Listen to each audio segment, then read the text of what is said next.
Sejam bem-vindos a mais um episódio do Hub Neuronos, que é um podcast do Neuronos que vai conectar você ao melhor do universo das neurociências, da reabilitação, saúde mental, enfim, todos os aspectos de funcionamento do cérebro e comportamento. Hoje a gente está aqui, eu sou o Bruno Braga, sou o apresentador aqui do Neuronos, estou aqui com o Dr. Hercílio, que também é diretor do Neuronos e vai estar conduzindo a conversa aqui hoje. E hoje nós temos a honra de receber também a Keila Souza, ela também é psicóloga, neuropsicóloga, A Keila e o Hercílio tiveram a oportunidade de trabalharem juntos num grande centro de reabilitação aqui na nossa cidade, Um trabalho que eles sempre fazem e conduzem com muito amor. E o assunto de hoje, que a gente trouxe para falar é sobre os cuidados e os cuidadores ao longo da vida. A gente vai falar um pouco das fragilidades emocionais de quem cuida e de quem trata, quem está em processo de reabilitação. E isso tudo começa desde o momento em que você vai dar ao paciente um diagnóstico que vai mudar para sempre a vida dele, E isso exige muita sensibilidade, muita empatia, mas eu vou deixar eles contarem essa história para vocês. Então, fique ligado com a gente, que hoje a conversa está bem interessante. Roda a vinheta.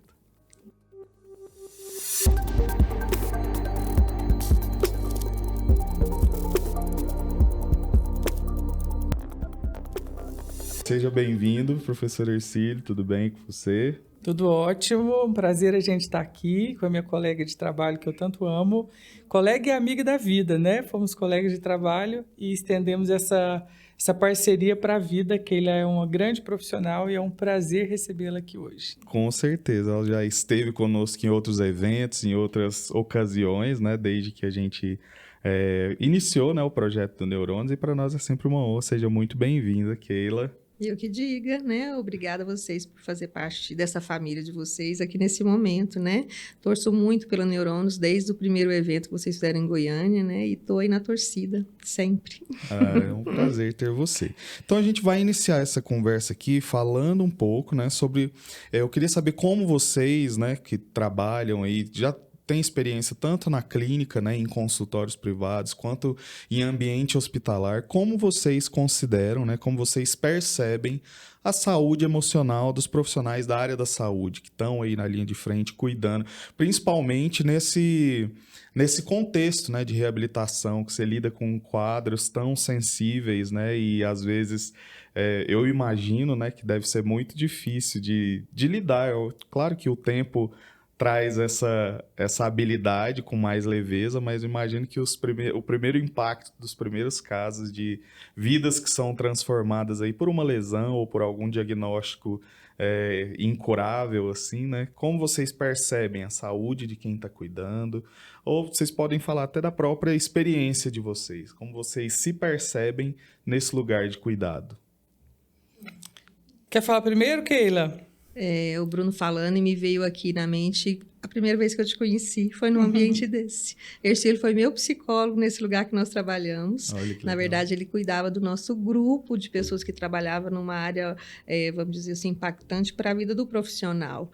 E ele foi solicitado para cuidar e ele foi lá ver esse desafio. Foi o meu primeiro vínculo, Eu estou aqui falando, eu lembrando, me apresentando aqui. Que ele veio com esse intuito de cuidar desse grupo que trabalhava com doenças neuromusculares, doenças progressivas, doenças sem curas, e que para a equipe, toda vez que morria um paciente, o grupo se desintegrava. Choque, Então, o Hercílio veio, Hercílio? Lembra disso? Nós Sim. ficamos anos lá e foi meu primeiro vínculo com você, e que gratidão eu tenho, quanto aprendizado você trouxe para nós naquela época de cuidado da equipe, Porque é um momento, não independente dessa doença, mas todos os momentos, eu acho que para nós psicólogos pesa muito, porque eu falo psicólogo trabalha com problema. Paciente que não está com problema não vai para psicólogo, Então, de repente, para nós absorver esses problemas, e quando isso se trata de doença sem cura, vamos dizer assim, pesado o tema para ser trabalhado. Isso, nossa, eu não estava nem lembrando desse episódio aqui, de mais uma das atribuições que eu acabei executando nesse lugar, mas lembrar disso me traz... aquece meu coração de lembrar assim que naquele momento a gente tinha a possibilidade, de olhar um para o outro, a instituição tinha esse olhar de querer cuidar de quem cuida e que faz muita diferença, porque na verdade quando você está no sistema chamado saúde, né, de ter que cuidar, de trabalhar e assim, às vezes o profissional ele não é visto a carga que a gente tem, né, ou o peso que a gente tem para exercer a profissão, cuidando de vidas, né, de casos tão complexos como o que aparece para a gente nas demandas de consultório. Então, nessa experiência aí, nesse momento que a Keila traz, foi um momento onde que os profissionais eram, acho que 8 ou 9 profissionais que cuidavam de todas as áreas, era uma equipe multidisciplinar, mas que estava havendo muita morte, né, Keila? Os pacientes estavam morrendo e o peso da morte para quem cuida. E aí isso faz a gente fazer um monte de reflexões, né, sobre a estrutura emocional do profissional da área da saúde. Como está esse profissional para cuidar do outro? Muitas das vezes, a demanda que você vai cuidar né, ali é uma demanda que também é sua e que você nem resolveu ela também. Às vezes seu pai tem uma doença semelhante, seu avô, né? Ou às vezes você também passa por algo parecido. E aí, como é cuidar quando você também tem as suas demandas emocionais? E às vezes até no campo da psicologia, né? O que o paciente traz de trauma também é algo que você tem no histórico da família, que às vezes mexe com você também. Ou né? até no seu próprio histórico, como o Marcelo falou, né? Às vezes você está vivendo isso, né? E é importante a gente pensar que se você não trabalha essas questões emocionais, não elabora isso, não estuda muito, porque eu acho que a gente precisa estar munido tanto de uma questão, uma base teórica muito forte, né? E também de estar aberto para mostrar as suas fragilidades. Né? Eu sempre acho que é mais forte quem consegue mostrar as suas fraquezas. Quando a gente esconde as nossas fraquezas e as nossas limitações, a gente também é uma bombinha relógio, né? E a gente tem um aparelho emocional que ele é constituído para ser expresso, né? Quando a gente expressa as dores, expressa as nossas dificuldades, expressa as nossas limitações, a gente consegue ser mais forte, né? Agora, quando a gente não leva isso para essa dinâmica de deixar ser tratado, a possibilidade da gente ter dificuldades na profissão, ela existe muito, né? Então, eu lembro que nesse momento, assim, só para vocês terem dimensão do como é difícil a gente se ver no lugar do outro, porque essa instituição, né, quando você lida com pessoas com vários tipos de deficiência, às vezes o primeiro pensamento que você tem é: que bom que não sou eu, né? Ou então, nossa, se isso acontecesse comigo, eu não daria conta. Meu Deus, o que é isso? Então, eu lembro que eu fiz uma dinâmica com eles uma vez, e nessa dinâmica eu peguei um envelope dessa instituição, coloquei o nome deles, o nome da matrícula deles ali, e escrevi um diagnóstico bem pesado para cada um deles. Eles chegaram para a terapia de grupo, no banco de cada um estava lá esse envelope com esse diagnóstico. E aí, nesse envelope, eu coloquei: você tem esclerose lateral amiotrófica. Você tem, eu coloquei cada uma doença bem severa, e para eles sentirem o que é receber um diagnóstico e como é comunicar esse diagnóstico, né?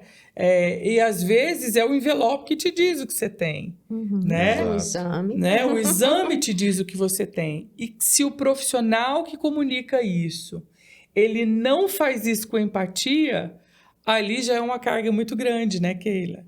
Se a gente não tiver profissionais que passam com a gente por aquilo, que vai ser uma ponte para você atravessar esse diagnóstico tão sofrido, né? Às vezes é mais difícil. E você me fez lembrar de uma conversa que nós tivemos, assim, que muitas vezes o médico precisa dessa parceria do psicólogo para poder auxiliar nesse diagnóstico, né? Porque ele dá esse diagnóstico do exame, daquele exame de imagem ou de sangue, né? Mas, assim, como dar essa questão de ter essa empatia do olhar no olho e saber fazer com que o paciente, o cliente ali entenda que tem aquele diagnóstico, ele precisa do profissional da psicologia para auxiliar, né? Para a gente poder acolher de uma forma diferenciada, porque eu não sei até que ponto os médicos recebem esse tipo de orientação dentro do curso de medicina, né? Será que eles se preparam para poder trabalhar com essa pessoa que está além daquele diagnóstico, né? Então, eu tenho uma experiência hoje de viver com os pacientes que têm feridas crônicas e eles vão tratar a ferida. O paciente é a ferida, né? O paciente não tem ali a família que está por detrás disso, a falta de dinheiro, a falta de autonomia, uma condição financeira.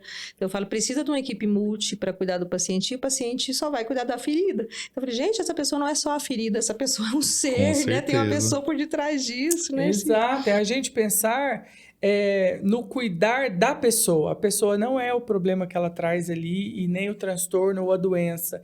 É uma pessoa que traz aquilo.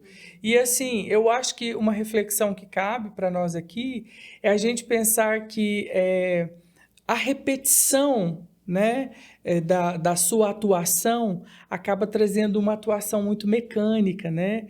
Então, por exemplo, você lida com pacientes assim o dia todo, anos por anos, né? Você trabalhando no mesmo ofício e dando diagnósticos assim, fazendo exames assim, você acaba sendo um especialista na área, por exemplo. Acaba ficando meio casca grossa, meio né? casca grossa, insensível para perceber o impacto que é isso na vida do outro, né? E, então, saber lidar com a pessoa, que eu acho que é o que mais a gente está tendo falta isso. E o tanto que é bom, né, gente, quando você é tratado bem, quando você vai num médico ou num psicólogo, ou num dentista, ou em qualquer outro profissional da área da saúde, que ele te vê, e ele não vê só o que você traz, ou então só o recurso que você vai trazer para a vida dele, né? Quando ele te percebe de forma diferente, quando ele se pergunta como foi você o dia, ou como que ele se importa com o que você faz, ou como você faz. Se a gente chega numa loja e alguém nos trata bem, né? A gente fala, eu quero voltar aqui de novo, entendeu? Então, a gente acaba fidelizando pessoas quando a gente trata diferente. Na área da saúde, isso falta demais, né? Porque a gente vai para os médicos hoje, primeiro começa no descaso com o tempo, né? Você marca 2 horas, ele te atende 5, 6, né? O descaso com o tempo, muitas pessoas no mesmo lugar, e quando você entra para ser ali atendido, 5 minutos e uma receita, né? E aí você vai com essa bomba para casa, né?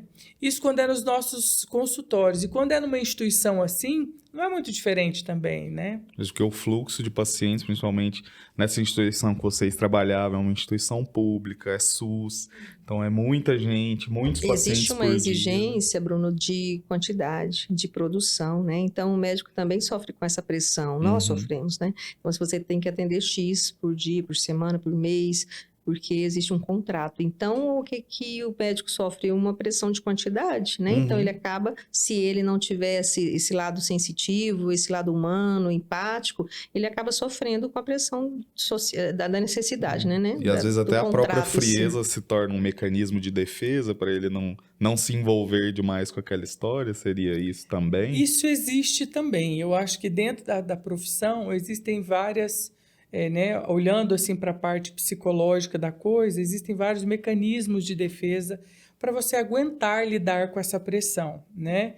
E aí aqui é bom você trazer esse exemplo porque cabe um alerta, né, até para quem nos escuta, né, para vocês cuidarem da saúde emocional de vocês, né? A importância de vocês estarem bem para cuidar do outro, né? A gente só pode oferecer para o outro aquilo que a gente tem de bom e de melhor. Eu sempre tenho uma fala que eu gosto muito, né?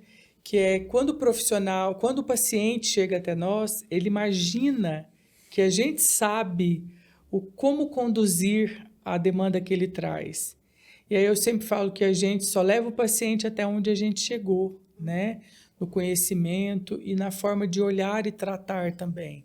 Então, aqui vai uma dica para os profissionais da saúde, né? Da equipe multidisciplinar, da importância de você estar bem para cuidar do outro e de você olhar para as suas fragilidades.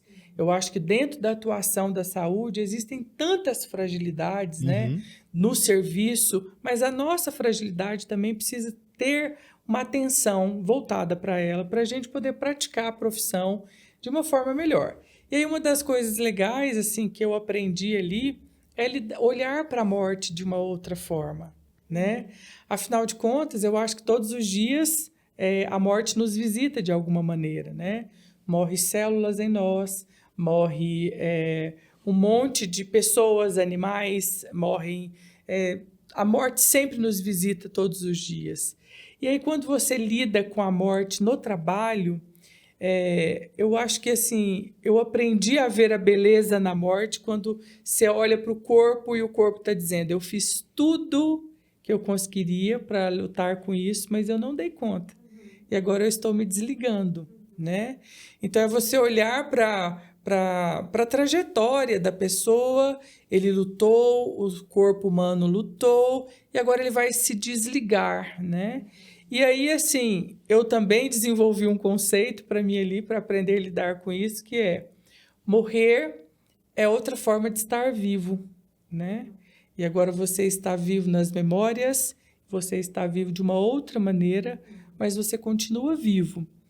E aí a morte também ali nos ensina muito, porque ela vai balançar a relação. Como foi essa relação, né? Para esse momento de despedida ali. Como é estar vivo nessas memórias? Sua memória está em paz com esse desligar, ou a sua memória está perturbada porque você podia ter feito tantas coisas que você não fez, né? E não aproveitou bem o tempo. Então, quando eu cuidava desses pacientes, desses colaboradores ali, o impacto de mostrar para eles enfrentar a morte de uma outra maneira, não como uma dor, mas como algo que é passível para todo mundo está indo para esse mesmo lugar, mas a gente pode ver beleza nisso e a gente pode ver amor nisso, né? E comunicar isso de forma cada vez melhor, eu acho que faz muita diferença. Com certeza. E a gente até iniciou falando sobre isso aqui, né? Vocês falaram sobre essa questão de dar esse diagnóstico para o paciente, para a família. E, de fato, quando uma pessoa, né, fica deficiente ou sofre uma lesão ou tem algum quadro clínico desse bem pesado, não é só ele que adoece, né? Isso afeta toda a família. E como é para vocês, como psicólogos, né, como o profissional que dá essa notícia, como é para vocês essa experiência, né? Assim, a gente já falou aqui da sensibilidade que isso requer, né, do que é necessário, né, da empatia que é necessário para dar uma notícia dessa, mas como vocês se veem nesse lugar e que vocês poderiam compartilhar de histórias, alguma coisa que mexeu com vocês, né, num momento parecido? Bruno, eu comecei a minha vida profissional trabalhando com criança em escola. Eu trabalhei numa escola há muitos anos e depois fui chamada para trabalhar nesse lugar, onde eu conheci o Hercílio. E eu pensava, como eu trabalhava com crianças de 2 anos e adolescentes, pré-adolescentes, eu pensava, eles não vêm sozinhos, tem uma família por detrás. Então, desde a adaptação à escola, uma reprovação, um problema de comportamento, etc., eu entendi assim, eu vou estar cuidando de um todo, não é só essa criança. Então, a gente chamava a família, e de repente essa família morava com a avó, vinha a avó. E eu comecei a trabalhar nesse hospital e eu precisava, não mudou muito a situação, né? Eu precisava colher desde qualquer tipo de diagnóstico a família que vinha junto, porque lá também eu fui trabalhar como psicopedagoga e dentro da reabilitação eu precisava envolver essas crianças e seus familiares.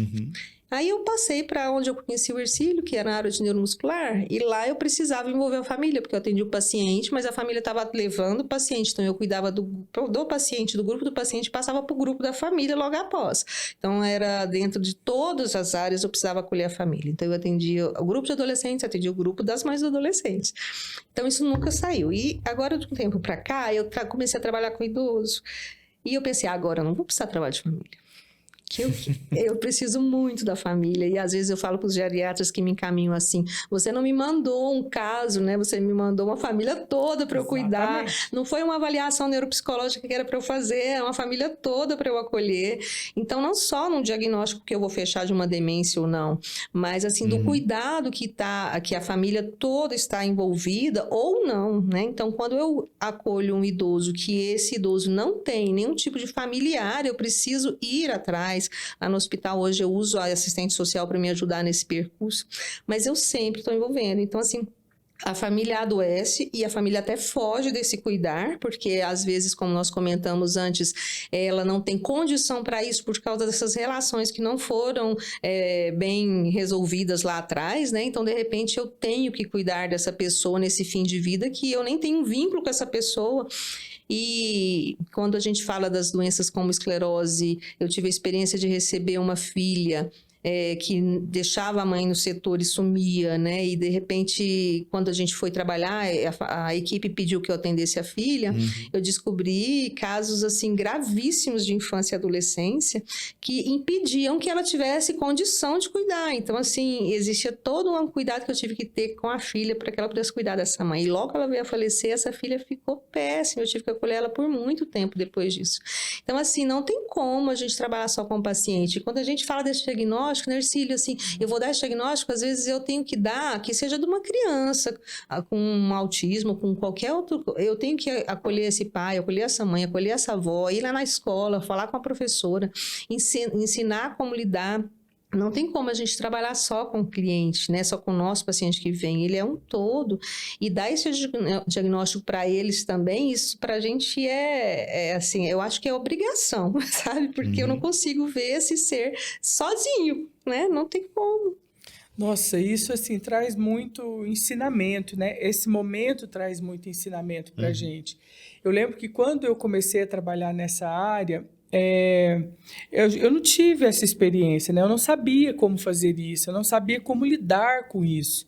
E dentro da instituição ou de hospital, você tem que tampar fogo ali, né? Porque existe um monte de demandas. Então, eu cheguei num primeiro momento onde que eu tinha que fazer uma reunião com lesados medulares. E eu precisava de fazer uma reunião com eles. Era uma aula para eles. E vou ensinar o quê para esse povo, se eu nunca tive contato com isso? Então, a maneira que eu fiz nesse primeiro dia foi escutá-los, saber como era para eles aquilo. Ouvir eles. Então, eu sentei com eles e eu não falei para eles, olha, eu não sei trabalhar isso, eu nunca fiz isso. O que eu estou fazendo aqui, né? Porque a instituição ou qualquer outro lugar que você trabalha, ele te quer como profissional, você está habilitado para trabalhar. Mas como você vai exercer isso é que faz toda a diferença, Com né? certeza. E aí eu cheguei ali e eu perguntei para eles, como é para você estar nessa cadeira? Como é para você essa experiência? O que a cadeira de rodas é para você hoje? Né? E eu comecei a ouvir diversas versões do que era a cadeira de roda. Desde a extensão do meu corpo, a extensão da minha perna, eu odiar essa cadeira e não aceitar estar em cima dessa cadeira, né? E de outros pacientes que nem queriam estar na cadeira porque tinha certeza que iam ser curados, né? E rejeitavam essa cadeira. Do mesmo momento que eu estava ali, numa reunião com cadeirantes, eu tinha que subir e falar com uma turma de pacientes, de familiares de pacientes que tinham tido AVC, né? E é outro universo, porque cada um teve uma AVC em uma área, em uma região, e mudou o comportamento deles, e tinham déficits diferentes, né? Desde atenção, memória, comportamento, e aí, cada angústia, cada um com um déficit ali diferente, e a família querendo resposta. Que é isso? Você já viu alguém igual ao meu marido? Como é que ele vai sair disso? Ele vai melhorar, né? E a nossa responsabilidade de falar coisas certas, sem alimentar expectativas erradas, mas trazer a verdade para esse momento de diagnóstico. E aí é aquilo que eu falei anteriormente, o quanto você precisa estudar, quanto você precisa estar preparado, né? E quanto você precisa estar equilibrado emocionalmente também para você atuar de forma precisa ali. Então, eu lembro, por exemplo, uma esposa de um médico renomado até no estado aqui, ele havia sofrido uma AVC e ela dizia para mim, eu não reconheço meu marido. Quem é esse homem? Ele era super educado, ele era um gentleman, agora ele me xinga. Eu saio, quando eu volto, ele me xinga com um palavrão, perguntando onde você foi? E grita comigo. Quem que é isso? Ele vai voltar ao normal, né? E às vezes não, né, Keila? Às vezes é uma lesão crônica que pegou uma área específica de comportamento. Isso vai, de fato, modificar o comportamento dessa pessoa por muito tempo. Vai melhorar? Pode diminuir a intensidade de tudo, né? Mas vai modificar quem é essa pessoa, então, depois da lesão. Então, falar de diagnóstico nesse universo de reabilitação são contextos e contextos, né? Então, desde do momento que você vai lidar, né? Sai dali e vai lidar, por exemplo, isso eu fazia de manhã e no final da manhã eu tinha que falar com os pais de crianças que acabaram de ter um diagnóstico, né? Às vezes sindrômico, ou às vezes por alguma mutação genética ali, mas eram pais que estavam desesperados porque eram crianças de 6 meses até 4 anos de idade que haviam sido diagnosticados e agora o que eles iam fazer, né? E aí tinham pais que agarravam essas crianças e não deixavam a gente nem tocar neles, né? Não aceitava o fisioterapeuta pegar, não aceitava o fisioterapeuta ficar sozinho com o fisioterapeuta ou com o terapeuta ocupacional, e eu tinha que separar esses pais e ter um tempo com eles, né? Para ver qual que era a visão que eles tinham sobre esse tratamento, né? Ou então outra dinâmica são pais que têm vergonha desse diagnóstico, escondem os seus filhos, não querem que eles sejam tratados. Então, são tantas as questões que acontecem ali e que o nosso olhar o olhar, quando eu falo olhar, a sensibilidade, a empatia, de se colocar naquele lugar ali e tentar ajudar, pode fazer muita diferença. Aí eu falo que o povo pergunta para nós assim, psicólogo é quem dá conselho? Fala, claro que não, né? Nós não trabalhamos com isso, mas a gente pode fazer você enxergar a situação que você está vivendo de uma outra maneira e ser uma luz ali para te conduzir por um outro ponto de vista. E isso que você falou, principalmente desses pais super protetores, né, traz para a gente essa ideia também do cuidar e do salvar, né? Muitas vezes quem quer cuidar, na verdade, pensa que vai salvar a pessoa dessa condição ou que tem o poder de fazer isso, né? Como que é essa dinâmica para vocês, assim?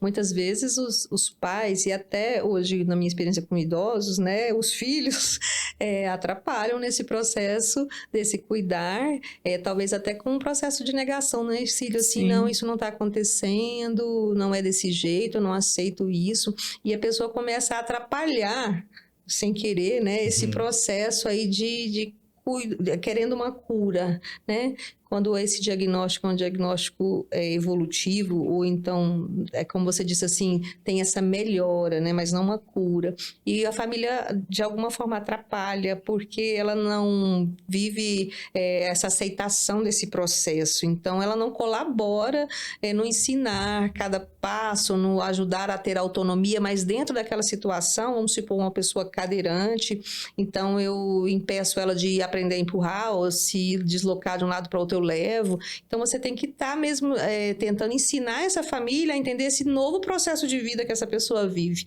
né? Então, olha, agora é assim, né? Agora você só precisa permitir. Isso acontece muito quando é criança, porque os pais, eles, eu vejo... eu tive a experiência de acompanhar pais, assim, no processo de estimulação cognitiva, da estimulação precoce, e de repente eu pegava esses mesmos pais lá na frente, num grupo onde eles não tinham mais que ser inseridos em nenhum processo de reabilitação, então esse cuidado era dado de tempos em tempos. Então eu tive, porque é um longo prazo na mesma empresa, né? Então assim, eu tive a experiência de pegar essa mãe, esse bebezinho que ficou grandão, e essa mãe que era jovem ficar velhinha. Então assim, como que era para ela tá ali ensinando ou cuidando? Eu não tinha mais condição física, e eu tive uma experiência assim que os pais geralmente se abandonavam, as mães, né? As mães ficam por conta desse bebê e os pais não ajudavam. Eu até quis fazer um estudo disso, porque era visível, mas não era... documentado, né? Então, assim, o que me vem à mente, assim, dela não ter ensinado a ter autonomia porque é meu bebezão, né? Então, assim, ela acabava ficando idosa e ele é dependente dela, e a gente vê isso demais hoje ainda. Então, assim, o que eu posso ensinar? Ele não vai conseguir lidar com dinheiro, por exemplo, mas ele consegue trabalhar e receber esse dinheiro, porque eu não vou estar viva para sempre. O que vai ser de mim depois que eu me for, né?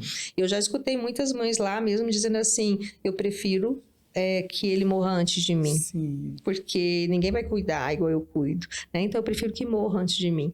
Então, porque não saberiam viver, ninguém cuidaria tão bem como elas, com os cuidados e carinho, que aí você coloca a questão né, que eu chamo de atrapalhar de algum sentido, né?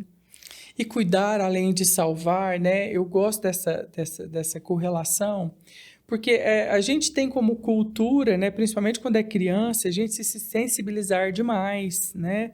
E querer proteger demais, né? E a gente esquece que existem etapas do desenvolvimento, mesmo que a criança tenha ali as suas limitações físicas e cognitivas, existem etapas que são cruciais para você ensinar o autocuidado, a autonomia, né? Para que eles consigam aprender essas coisas sem se estar tão dependentes, né? Porque, de fato, ninguém é eterno, a gente não sabe o dia de amanhã, e o máximo que você pode fazer para ajudar essa criança, né, a se desenvolver, e assim, o adulto após a lesão também, né, é muito importante. Eu lembro de uma criancinha que eu amei muito atender essa criancinha, assim, eu tenho o rostinho dela, assim, vivo na minha memória, né, era uma criança que nasceu sem os 2 braços. E essa mãe, ela sofria muito, porque eu não sei em qual lugar ela tinha esse acompanhamento médico, mas ela disse que a primeira vez que o médico falou com ela, depois que ela ganhou o bebê, o médico foi perguntar para ela o que ela havia feito para a filha ter nascido deficiente. Uau! Meu Deus! Né? O que você fez para sua filha nascer desse jeito? Com o maior descaso do mundo, ela carregava essa culpa, né? E ela não tinha culpa daquilo, obviamente que não. E a menina era linda, assim, saudável, perfeita, mas essa mãe tinha um zelo por essa menina, a gente não podia encostar nela, e ela era toda comunicativa, né, assim, toda risonha. E aí um dia eu chamei a mãe no canto e falei para ela assim, escuta, qual é o mundo que você quer apresentar para sua filha? É um mundo com limitação ou ela é livre para explorar esse mundo? Porque é sobre o seu olhar que ela vai ver o mundo. Aí está a importância de cuidar ao invés de salvar. Porque se eu não sou bem resolvido, e se eu tenho um monte de amarra, e se eu sou uma pessoa amarga, se eu sou uma pessoa, sei lá, qualquer outra coisa não bem resolvida, é isso que você passa para a criança, né? A gente tem neurônios espelhos, não é à toa, que imita o seu comportamento, né? Que aprende com o comportamento do outro. E aí eu falava para ela, olha, ela não sabe que ela não tem braço. Quem sabe é você. Ela não sabe o que é ter 2 braços, porque ela nunca teve. Ela nasceu assim. Então, a mãe ficava muito chateada porque a gente colocava os estímulos nos pés dela, né? E eu falava para ela, mas os pés é a mão que ela não tem. Deixa ela explorar com o pé, né? E aí, assim, a mãe chorava copiosamente quando isso acontecia, mas em frações de meses. Essa bebê estava fazendo tudo com os pés. Olha que legal. Ela colocava a bonequinha, trazia a bonequinha perto dela, beijava essa bonequinha, manipulava as coisas com os pés.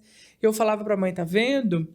Esse é o mundo que ela vai aprender a desbravar. Ela vai arrumar uma forma de fazer isso. Porque o corpo dela vai se adaptar a isso. Logo ela estava rolando, logo ela estava sentando, entendeu? Incrível. Porque tem a ver com isso, né? O mundo que você apresenta, como você apresenta e como você ajuda a criança, o adulto, a passar por essa dificuldade, né? E em um outro contexto já de adulto, por exemplo, principalmente lesados medulares, né, Keila? A gente atendeu tantos. E os familiares começam também a querer fazer tudo por eles, né? E não deixar eles criarem essa autonomia de cuidar, ver a vida após aquilo.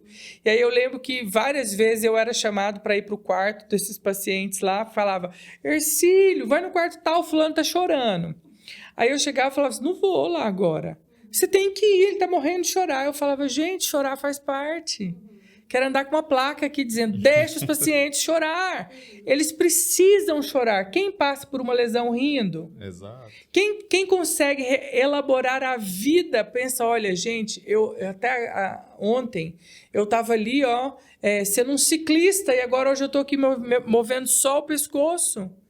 Ercílio, mas eu acho que essa fala sua até volta um pouco no assunto que a gente estava falando anteriormente, do profissional não dar conta da dor. Esse choro do paciente que é saudável é uma limitação do próprio profissional. Incomoda porque também. Esse choro dele dói em mim. Eu também não concordo dele estar aqui deitado e não andando de bicicleta mais. Eu também não concordo ele não estar conseguindo andar. Então, o próprio profissional, principalmente assim, a equipe multiprofissional que tem que estar lá todos os dias, porque o médico passa visitas, né? O profissional fica ali tentando ensinar ele a viver com a limitação. Então, isso é sofrido dele querer que o paciente consiga. Ele não consegue, chora, dói em mim.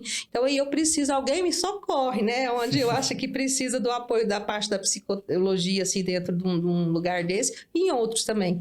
Mas, assim, a dificuldade, talvez, da professora que não consegue ensinar seu aluno a ter um bom comportamento, a conseguir ler e etc, né? E esse âmbito aí, eu acho que a dificuldade é muito do profissional. A gente entra num contexto que é o drama da impotência, né? Então, eu acho que uma das experiências piores que o ser humano tem é a sensação da impotência. Exato. Né? Por exemplo, a impotência em todos os lugares, né? Eu não sei quem teve a péssima experiência de ter sido assaltado, por exemplo, né? Que ali você vê que você não pode fazer nada e sua vida está ali vulnerável e você é impotente contra um sistema, contra tudo que está acontecendo ali. E a gente, como profissional da saúde, diversas vezes a gente tem que lidar com a impotência, né? Porque qualquer coisa que você for falar naquele momento não vai mudar a dinâmica da vida daquele paciente. Mas eu preciso ter estrutura emocional para ir nesse deserto com ele, para ir nesse inferno pessoal com ele, né? E aguentar estar ali com ele, certo? E ajudá-lo a enxergar a vida de uma outra maneira. Eu sempre falava para ele, falava assim, cara, mas olha, eu sou um juiz. Você já imaginou eu ir fazer audiência de cadeira de rodas? Eu falava, eu não imaginei não, mas eu acho que você precisa começar a pensar. Porque o que você precisa para a sua atuação é o que está na sua mente. Né? Então eu falo, olha, se você estar na cadeira de roda, não tirou sua habilidade cognitiva. Andar é locomover. Se você não pode se locomover com as duas pernas, você pode se locomover daqui e ali usando a sua cadeira. Então, ajudá-los a passar por esse enfrentamento faz toda a diferença, né? Então, eu acho que é a impotência dele, e essa impotência para nós, muitas vezes, né? Eu estava ali, fazia um atendimento, saía para o banheiro chorar, né? Morrendo de chorar por aquela carga emocional tão pesada, por conseguir estar ali, né? E muitas vezes fui atrás de terapia também, para conseguir lidar com isso, para falar sobre essa angústia. Quantas vezes indo embora para casa chorando, né? Porque atendi coisas muito pesadas e conseguir não levar isso para minha vida pessoal, deixar aquela dor naquele lugar e retomar a minha história depois, né? Então, assim, é muito difícil, mas é possível, né? Essa fala sua, você disse assim, uma dica que você deu para os profissionais, né? Para poder estar cuidando de si mesmo, né? Uma dica, psicoterapia ajuda muito. E eu me lembro de uma colega nossa de lá que falava assim, não, eu larguei de trabalhar nessa área, depois eu encontrei ela fora, ela, por quê? Ela, não, eu estava deixando meu dinheiro todo na minha psicoterapia, porque eu não suportava mais, então eu preferi escolher uma outra área. Então, assim, já não estava suportando mais, assim, o investimento por causa do sofrimento que isso gerava, né? Com certeza. E aqui a gente propôs esse tema, né, falando ao longo da vida, porque a gente sabe que cada faixa etária, cada quadro clínico em si só necessita de um cuidado específico, e isso também se diferencia dependendo da idade desse paciente, né? Então, para a gente começar lá do início, vamos falar um pouco sobre a importância dessa estimulação precoce, né? Vocês dois tiveram a experiência de trabalharem nesse setor lá desse hospital, em que vocês recebiam essas crianças de 6 meses a 4 anos, né? com um diagnóstico recém-dado ali. Qual que é a importância disso, né? A gente já teve um episódio, né, que a gente falou sobre a arquitetura cerebral e do quanto antes melhor para que você, né, estimule essa criança, que os primeiros 5 anos de vida são os mais importantes para esse desenvolvimento. E Quem não assistiu, assista. Exato. E nesse quadro atípico, né, assim, quando tem uma síndrome, quando tem uma má formação, né, como é importante estimular isso desde cedo, né? E vamos conversar um pouco sobre isso. Como Sim. vocês enxergam isso e qual a experiência de vocês, né? A gente já falou um pouco aqui sobre alguns pacientes, mas vamos falar um pouco de crianças agora. Que cuidados, Estimulação precoce. Que experiência maravilhosa, né, Ercílio? Sim. Quando você estava falando assim, eu ia dali para cá e eu fiquei voltando as minhas cenas assim, né? Realmente assim, eu trabalhava na ecoterapia, subia para o hospital, pegava um grupo de esclerose lateral amiotrófica e pegava um grupo de psicopedagogia e assim é muito dinâmico, né? E muitas exigências diferentes e a gente tinha que ir se readaptando, né? E aprendendo. Mas a estimulação precoce é um trabalho lindo, né? E ainda mais quando proposto com uma equipe multidisciplinar, porque eu não sei se foi a mesma experiência que o Ercílio viveu ali, eu creio que sim, mas assim existia o dia de cada profissional atuar. Mas a psicologia sempre estava atuando ali em com paralelo, todo, né? em paralelo, porque todo mundo se reunia com todo mundo, mas assim, a dinâmica assim, desenvolvida ali era de um profissional daquele dia. Então, tinha o dia que nós parávamos para ir reunir com os pais numa outra sala para falar dessa superproteção, desse auxiliar no processo de reabilitação, desse cuidado exagerado às vezes, ou até da ausência, rejeição, etc. Mas eu me lembro de estar atuando em todas as sessões, né? Sim. Na hora da terapia ocupacional, Sim. com um banho de sagu, por exemplo, né? E aquela mãe que eu não quero tirar a roupa porque tem uma deformidade, eu não quero mostrar para todo mundo, e aí você tinha que estar atuando ali. Mas, assim, um trabalho lindo, necessário, como você disse, por essa questão de neuroplasticidade, né? E, assim, até... eu vejo uma coisa bem bacana quando a gente fala de grupo, ele estava falando, e eu, assim, o que eu mais aprendi foi trabalhar em grupo ali. Eu falo porque a terapia de grupo, ela é muito rica. A gente sai com várias terapias uma só, né? Porque você pega a questão de cada um e vai embora com isso. Às vezes a gente propõe uma terapia de grupo, o paciente fica, assim, receoso, mas, assim, é muito rico, rende muito mais, né? E lá eu tive essa oportunidade de viver isso com todos os diagnósticos, as terapias de grupos até no cavalo. A gente vivia terapia de grupo. Então, na estimulação precoce, que é o tema proposto, o que eu vi é que os pais entendiam eu não estou sozinho. Olha o tanto de gente vivendo o que eu estou vivendo aqui, né? Então, assim, elas saíam dali, assim, acolhidas. Porque, nossa, não é só eu que sofro isso. Então, assim, e o Ercílio até falou isso um pouquinho, me veio à memória. Eu até levei isso para o grupo quando você cuidava do nosso grupo, Ercílio, assim... Todo paciente que eu pegava, ele falava assim, eu me achava tão mal, mas depois que eu cheguei aqui, eu tô feliz, porque eu vi que tem muita gente pior do que eu. Então, assim, eu levei isso para um dia, eu falei, gente, por que tem que ter um pior para me sentir melhor, né? Porque isso não via assim. Mas eu entendia que aquelas mães eram acolhidas, porque tinham outras crianças talvez pior. E saíam dali... assim, tô apoiada por uma equipe que está me cuidando e me orientando o caminho que eu vou ter que seguir daqui para frente, mas acolhida no sentido de que não tô sozinha nesse barco, né? Essa sensação que o grupo traz, né, Ercílio? Isso é rico demais, porque cada profissional, né, também ali, ele contribui muito para as etapas do desenvolvimento e para aquilo que é importante para o momento que a criança está, a fase que ela está, né?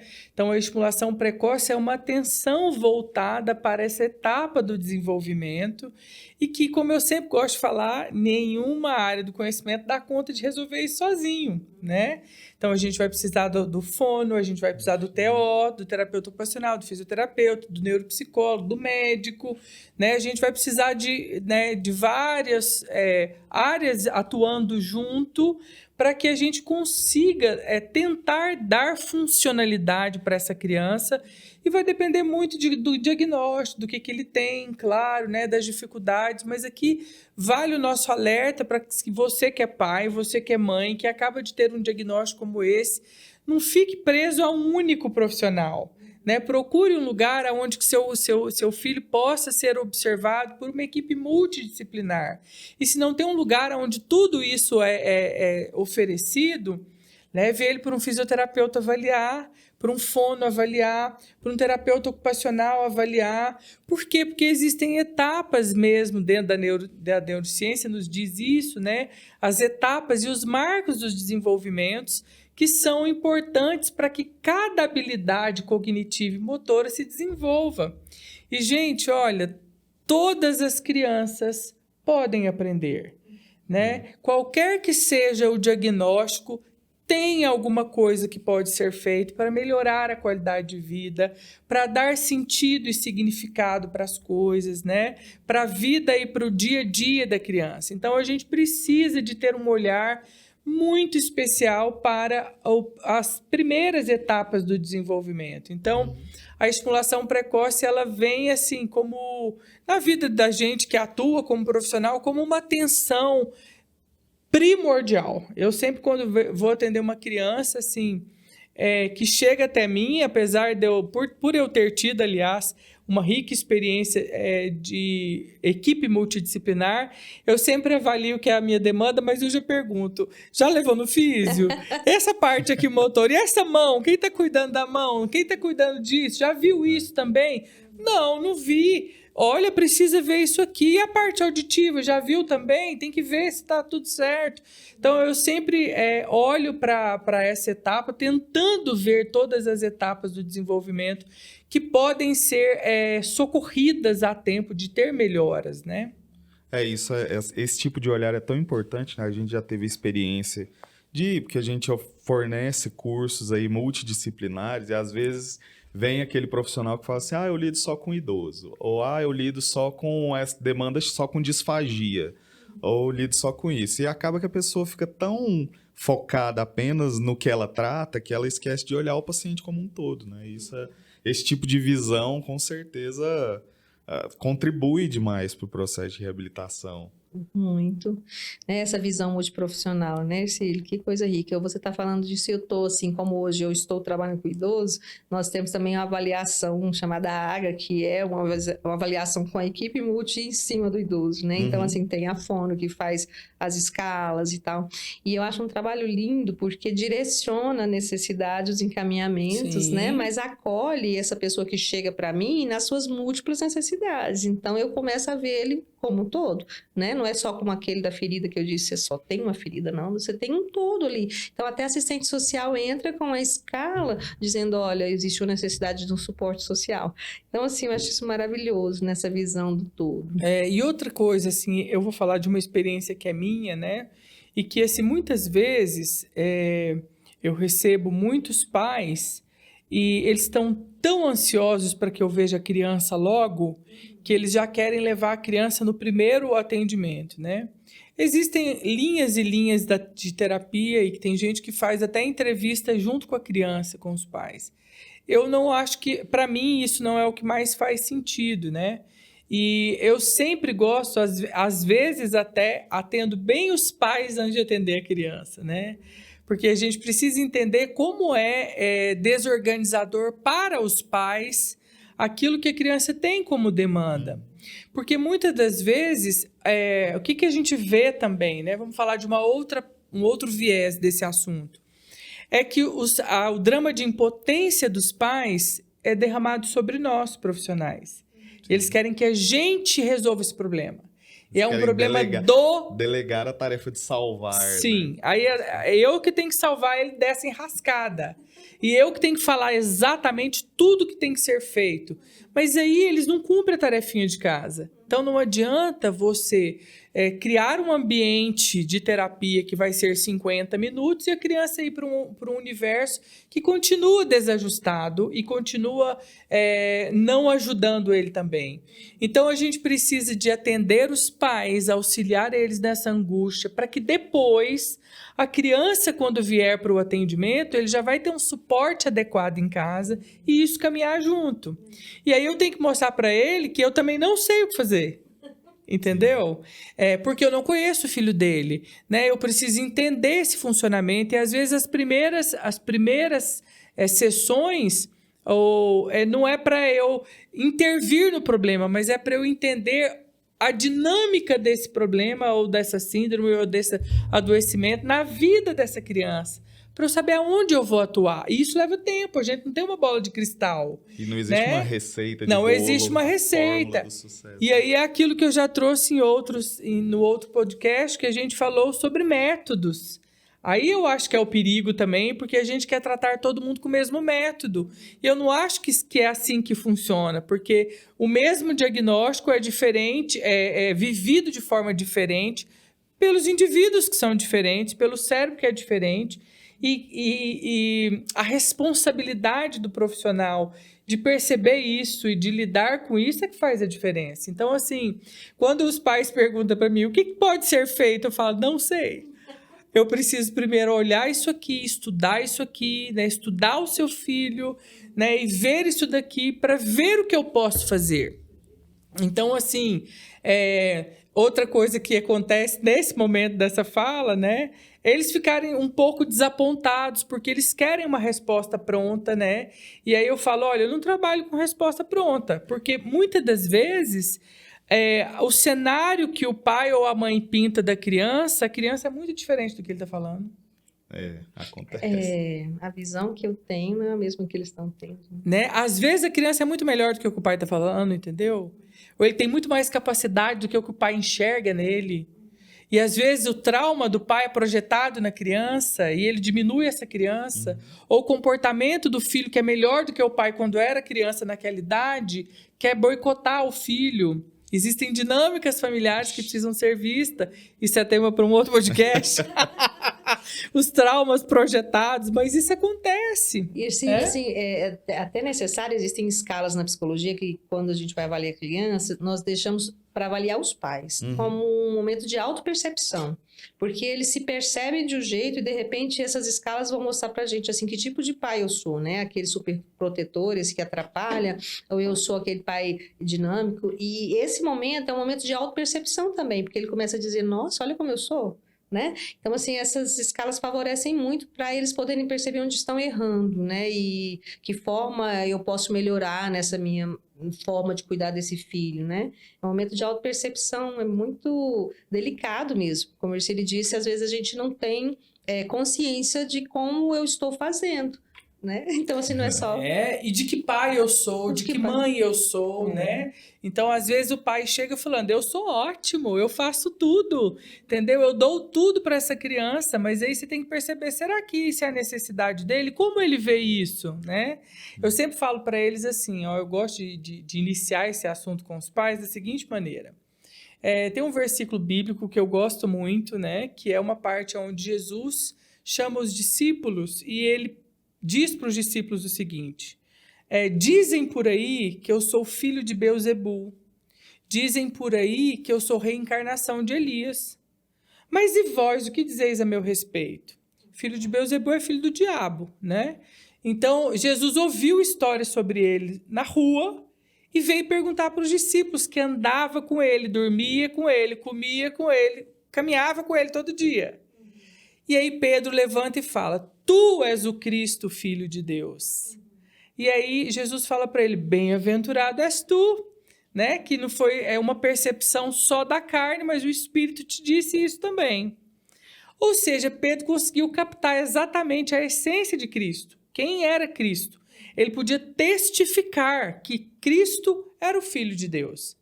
Aí eu falo, se a gente chamar a sua família e a gente perguntar quem é o fulano de tal, dizem por aí que o fulano de tal é um bom pai. E você, o que acha? Dizem por aí que você é um marido maravilhoso. O que a sua esposa diria? Então. O que seu filho diria? Entendeu? Então, aí, muitas vezes ele fala, não sei. Aí eu falo, então... Né? Então, às vezes, a gente precisa de entender que essa dinâmica, né, da relação tem o que eu faço, mas tem como o outro recebe o que eu faço. Como eu comunico amor, como eu comunico cuidado. E se essa comunicação chega para o outro da mesma maneira, da minha intenção. E se não, o que a gente pode fazer, né, para mudar isso? Estou lembrando aqui, Keila, de uma dinâmica que eu fiz com vocês lá. Eu lembro que eu fiz uma dinâmica uma vez que era para a gente falar sobre... fizemos uma roda, e aí nessa roda a gente colocava um papel em branco nas costas da outra pessoa, e a gente colocava características da outra pessoa, né? E aí a gente colava esse papel nas costas dos colegas e todo mundo andava e olhava o que você escreveu sobre a outra pessoa. Aí depois a gente sentava, tirava o papel das costas e a gente ia ver se a gente concordava com o que o outro disse a meu respeito. E aí a dinâmica era, se você não é isso, por que o seu comportamento está transparecendo isso? Né? Se você não concorda com isso, né? Não, eu não sou assim, eu não acho que eu sou assim. Então, por que os seus comportamentos estão fazendo as pessoas te perceber dessa maneira? Nós trabalhamos isso muitas sessões lá, né? Mas é uma forma da gente perceber que nas relações a gente precisa se atentar a esse aspecto, né? Então, prosseguindo aqui para as diferentes fases da vida, a gente sai dessa fase de primeira infância da estimulação, que é muito importante, e a gente entra na adolescência. Vamos falar de adolescência, porque a adolescência por si só, ela já traz os seus desafios, né, emocionais, seus desafios de romper com a vida, né, de estar aí crescendo, né, nesse processo de amadurecimento. E quando isso vem junto com uma limitação física, né, uma limitação emocional, o que vocês têm percebido, né, nessa atuação clínica com adolescentes? Imagino que, não sei se vocês têm tanta experiência com adolescentes deficientes, mas de saúde mental do adolescente mesmo, né? Como que a gente pode avaliar e tratar isso e falar sobre... Inclusive, quero, assim, parabenizar o Neurônios em nome do Hercílio pelo vídeo que ele fez sobre a adolescência, né? E eu logo fui lá e comentei, porque, assim, eu tava louca para poder falar para o mundo aquilo que ele falou, né? Porque eu tenho cuidado dos adolescentes nas terapias online, tô até emocionada de falar, gente. Porque, assim, é uma coisa que me intriga muito, sabe? Assim, essa fase dos adolescentes hoje, o que tá acontecendo com eles? E quando o Hercílio coloca aquilo lá, eu digo, meu Deus, ele tá sentindo a mesma coisa que eu. Porque, assim, o que tá acontecendo com os nossos adolescentes hoje? O Hercílio tava falando sobre a necessidade de autopercepção, e uma das coisas que eu tenho feito com eles é uma bateria de personalidade, para eles poderem se perceber, para eles poderem ter noção de quem eu sou e como é meu comportamento. E eles não têm noção disso, de como eles têm se comportado e o que isso quer dizer. Então, assim, esses 2 últimos meses eu tenho trabalhado em cima dessa bateria qualitativamente, porque o quantitativo até não é meu foco principal nesse sentido. Mas eu tenho feito com todos os 5 que eu estou acompanhando hoje. Todos assim com risco mesmo de autoextermínio e com crises de ansiedade extremas, assim, necessidade de medicação, sabe, Hercílio? Então isso tem me preocupado muito. E eu tenho me sensibilizado com os pais, porque eles entram num momento de aflição muito grande, porque fazer o quê nesse momento, né? Essa tentativa, muitos pais ficam assim depois, porque todos que eu atendo os pais uma vez por mês. Exatamente porque essa mudança tem que acontecer no contexto familiar. Sim. Não adianta acontecer só com os meninos, eles são consequências desse meio. E esse meio, eu digo, não só família, escola, amigos, etc. Então, assim, eu preciso de alguma forma atuar nesse meio. Muitas vezes a gente faz contato com a escola, vai à escola, né? E eu tenho percebido a angústia, e depois que eu dou para eles, por exemplo, uma resposta de um inventário de depressão infantil, por exemplo, com um nível de depressão grave, a mãe, mas que inventário é esse? Eu falei, vou ler ele com a senhora. E aí chega na frase que fala assim, você tentaria tirar sua própria vida? E diz sim. A mãe, depois da minha sessão, senta aqui, você não gosta do que eu faço, você não gosta de mim, a sua vida não é boa, o que eu tô fazendo com você, onde é que eu tô errando? Porque eles não entendem o filho querer tirar a própria vida, sabendo que eu faço de tudo por ele. Então, eu trabalho, eu te dou tudo, eu faço tudo, eu deixo de viver minhas coisas por você, e você ainda quer se matar. Então, assim, é angustiante. Quando você nos perguntou sobre a questão de cuidar da família, esse é um dos fatores, não tem como, porque eu tenho que cuidar da dor dessa família que tem esse filho com risco de autoextermínio, ou até com uma doença incurável, como você perguntou da experiência, lá na instituição que eu conheci o Hercílio, eu tive experiência de cuidar dos adolescentes com doenças progressivas e incuráveis. Olha. E eu tinha assim, eles queriam começar a vida, os sonhos, os projetos, as faculdades, os namoros, e ali eles estavam começando a parar de andar, tendo os primeiros tombos na escola, a inserção de uma cadeira de rodas, né? Eu me lembro que tinha um deles que ia da recepção até onde eu atendia, segurando nas paredes para não cair, e aí ele, quando tentava mudar de uma parede para outra, porque ali eu tinha que entrar, ele caía, e aí as meninas, querida, tá precisando de você, e a gente viu o processo de negação, né, desse diagnóstico. E como que eu vou fazer para poder começar com todo o projeto? Então, eu entrava dando possibilidades dentro daquela condição de vida, os sonhos, para que os sonhos fossem realizados. Então, eu não consigo ir para a faculdade, mas então vamos fazer uma faculdade online? Sim. Então, assim, eu não consigo ir andando, vamos na cadeira? Então, assim, eu não consigo namorar. E aí minha mãe não deixa eu ver a namorada. Então, mãe, vem. Ele precisa, é a vida dele é essa. Inclusive tem um deles, gente, se vocês puderem depois, não sei se entra no podcast, mas assim, das pessoas terem acesso, que é um do meu exemplo. Hoje ele mora numa cidade do interior de Goiás, está candidato. E quando olha que legal. Ele está com um diagnóstico de uma doença muscular progressiva, mas isso não impactou os projetos de vida. Então foi um que eu tive assim um movimento muito grande com a família, dele poder ganhar essa autonomia de vida, sim, mesmo com o diagnóstico de uma doença incurável. Então, dentro das possibilidades dele, ele faz a vida acontecer. E ele é meu grande exemplo. Quando os pais chegam hoje no meu consultório com esse diagnóstico, eu ponho ele lá no computador, vídeo, apresento, dou contato, porque ele tem todas as redes sociais, né? Mas, assim, ele é um exemplo para mim disso que eu consegui ajudar, sabe? E ele hoje vive uma vida... Não estou assim, falando dos problemas que ele vive, mas assim, da onde ele queria chegar, de ter autonomia, né? As limitações. Né? Agora, uma coisa legal que você está falando aí, que eu me lembro também, né, é que, assim como eu disse anteriormente, tanto que a dor nos ensina, é que a gente encontra também adolescentes que já desde a sua, né, tenra infância, lida com esse ambiente hospitalar, com dores, com necessidades de superação, eles acabam consolando os pais.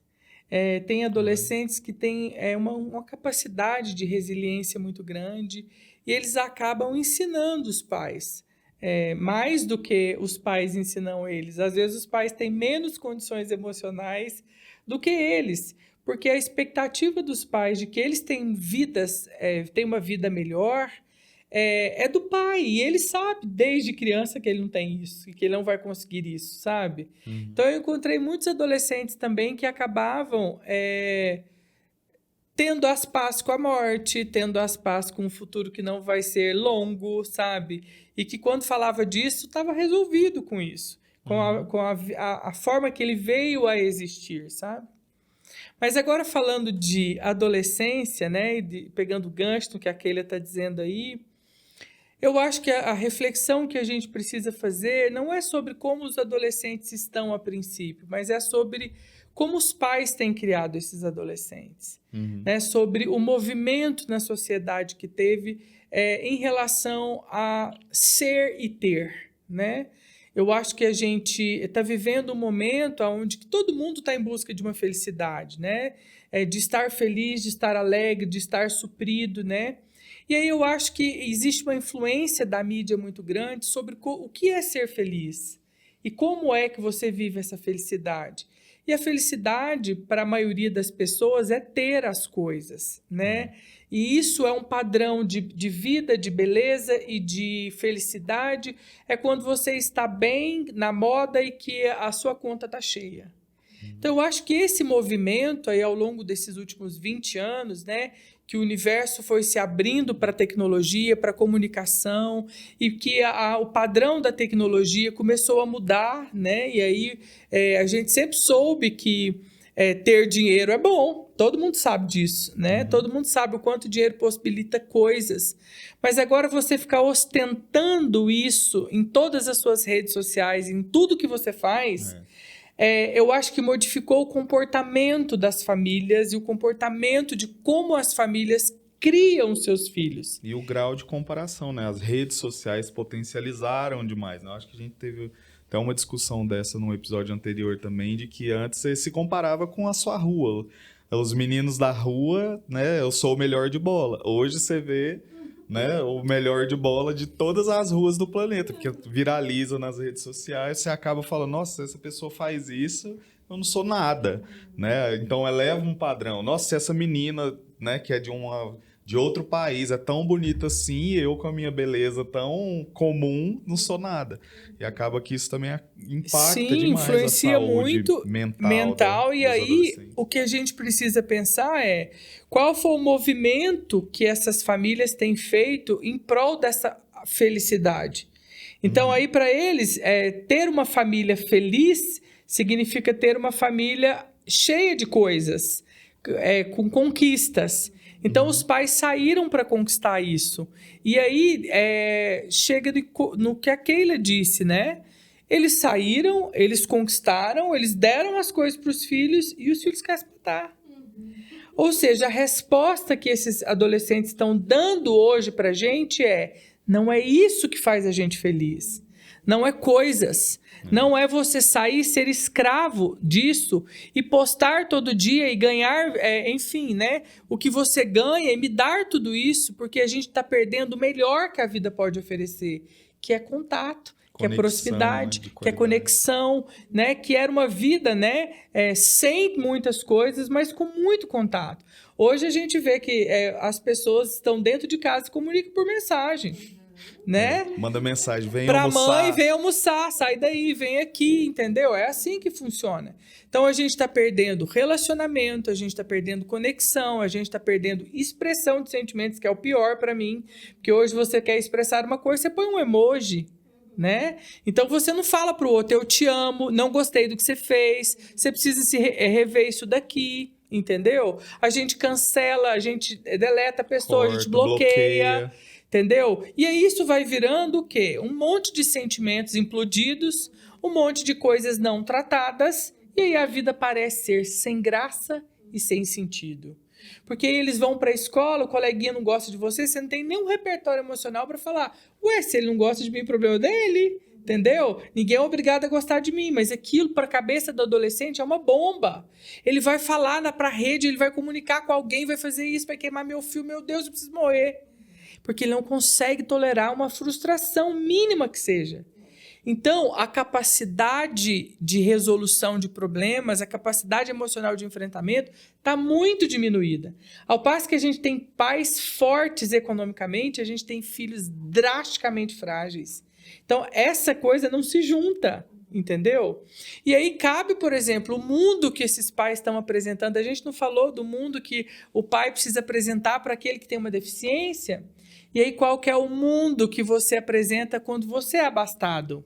Ótimo. Não é? É mais importante ter do que ser e outra. Não gosto de você. Vai lá e mostra para ela que o seu tênis é melhor. Vai lá e mostra que você pode ir. Vai lá e mostra que você compra. Vai lá e mostra que você faz isso. Fulano não pode ir. Não, eu pago para todo mundo. As entendeu? Crianças de 4, 5 anos todas têm celular e se eu não tenho, tomo o celular. Tama, vai lá e tama. E aí, o mundo não é assim.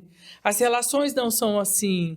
Né? E quando tem conflito, não é com o dinheiro que você resolve. Entendeu? E aí eles vão ficando cada vez mais vazios e sem condições de enfrentamento emocional. Isso eu tenho percebido aos montes. Eu tenho... Gente, olha só o que eu vou falar, é sério. Eu tenho paciente que não consegue ir na padaria comprar um pão. E qual idade? Então, adolescentes. Não consegue comprar um pão na padaria. Se sente perdido e não sabe como comprar um pão. Não sabe a dinâmica de Gente, e é problema dele isso? A forma como eu fui criado. Né? É problema dele não conseguir... Às vezes até uma super proteção. Não, o meu bibelô de cristal não pode sair na rua. Você tá entendendo? Sozinho. Tem adolescentes que nunca imaginam o que é andar de ônibus, gente. E que morre de sofrer de pensar que isso pode acontecer. Então, ele está fazendo eu me lembrar de uma época que eu dei uma aula na faculdade de psicopedagogia e nós estudávamos um livro chamado História da Criança e ele tinha essa trajetória onde as crianças elas não tinham contato com a vida social dos pais, elas ficavam com as babás e etc. Porque elas eram menos valorizadas naquela época, né? E dentro dessa trajetória, hoje nós vemos uma história completamente diferente. Essas crianças, elas nascem em berço berço de ouro, né? Assim, o quarto é muito lindo, tudo é muito preparado. As escolas recebem elas desde de um maternal 1 ali, com todo o preparo. Nós nos locomovemos para assistir, até de viajar para outro lugar para assistir os eventos da escola, né? Essas crianças são super valorizadas. Os bares, restaurantes têm lugares para poder essas crianças brincarem, para que os pais possam ficar à vontade, inclusive com a ajuda de funcionários pagos para isso, né? Então, assim, a gente vê que há uma supervalorização dessa criança. E com isso, onde é que eu entro nessa história, assim, quando a gente fala da superproteção dos pais, que impedem essas crianças de ter frustração, de ensinar, ir lá na padaria, né, de fazer as coisas, e eles acabam tendo uma visão especializada em todos os setores da vida ali. E um investimento muito grande. Então, o pai trabalha muito para prover isso. E entra uma outra discussão, que essa mãe também sai de casa, né? Que essa mãe, me lembro de ter te passado um texto que falava dessa mãe diferente, né? Que eu talvez, assim, se eu for olhando para minha avó, para minha mãe e me imaginando como mãe e pensando até na minha filha que vem, como que é esse percurso? Porque a gente está saindo de casa cada vez mais, né? E os filhos vão ficando com os pais, com as babás, nas escolas, né? E vai perdendo um pouco dessa questão desse ensinamento para a vida, desse contato, olhar a olho, de ter com quem conversar. E eu penso que essa perda é muito grande. Sim. Teve até uma campanha da fraternidade há um tempo atrás, eu não me lembro quando, que da Igreja Católica, que a campanha da fraternidade era família. Então, a importância da família, porque isso está se desintegrando, né? E aí, a importância disso para a vida desses que vêm crescendo nesse meio, né? Seja as crianças, os adolescentes. Então, isso é todo um contexto. Entra a questão da tecnologia, que muito impede esse contato, mas existe a nossa saída de casa para poder favorecer e fornecer tudo isso que hoje a gente dá como valor. Então, lá atrás, quando os pais moravam com os avós, lá na chácara, na fazenda, na rocinha, e todo mundo morava no mesmo quintal, comia pouco, comia menos, tinha menos roupa, menos passeios, mas tinha qualidade do ficar, né? E os pais acabavam não tendo que prover tantos desejos, essa questão que você estava falando de comparação, né? Tá todo mundo levando para ali. Ercílio, tinha um texto que a gente trabalhava, que eu aprendi a trabalhar com ele lá no hospital, ele falava assim que a gente faz um projeto de vida. É o Bem-vindo Holanda. Obrigada. Esse texto é lindo, gente, procure ele na internet. Bem-vindo à Holanda, é um texto bem legal. E eu acho que ele vale para todas as situações. Eu uso ele até hoje com idoso, assim, no sentido de eu fiz esse percurso para minha vida e agora eu tenho que fazer um outro, né? Então, a gente se prepara para poder ter toda uma vida desse jeito, fazer uma viagem. Então, você se prepara, faz a mala, porque lá vai ter esse lugar para visitar, vou ter que levar biquíni ou não, vou ter que levar protetor ou não, e de repente entra-se no voo e o piloto faz um caminho diferente para um outro lugar muito lindo. Mas é um lugar que eu não estava preparado para ir, vou ter que comprar outras roupas, outros objetos e tal, mas eu fico tão frustrada porque está todo mundo indo para aquela viagem que eu acabo não aproveitando as belezas dessa viagem. Então, eu perco toda a viagem em si, né? A beleza. Então, assim, essa coisa da gente se preparar para essas novidades, para esses novos diagnósticos, para essas novas situações, né? Isso. Lembra disso? Olha, quero falar duas coisas aí do que você está comentando, né? Você usou um termo tão maravilhoso que é a qualidade do ficar, né? E eu quero falar sobre a qualidade de estar, né? Porque, assim, tem coisas que não tem jeito de voltar atrás. A gente precisa mesmo sair para trabalhar, né? Todo mundo tem que ganhar o pão e tá muito suado ganhar esse pão, né? A gente é sobrevivente mesmo aqui, né? Então, assim, só que a gente precisa de pensar na qualidade do tempo de estar com os nossos filhos e com os nossos entes queridos, né? Você não precisa passar o tempo todo mais, é igual você disse, a gente não está mais na época da fazenda, que ficava todo mundo junto, mas quando chegar em casa, você precisa ter qualidade de estar com a outra pessoa, né? De perceber, de perguntar, de se importar, né? E esquecer o trabalho, as dinâmicas quando chegar em casa. É claro que isso aqui é até um clichê, já ouviram isso de quantas pessoas, mas eu quero saber o quanto você pratica isso, né? A qualidade para estar, tirar um final de semana, pega esses meninos, sai só você, sem celular, né? Existem tantas iniciativas fora do Brasil, até no Brasil mesmo tem bares que você não pode nem levar o celular, né? Todo mundo coloca o celular em cima de um negócio, quem tirar cai as bebidas, né? Para promover conexão, sabe? Então eu acho que a gente precisa olhar para isso dessa maneira.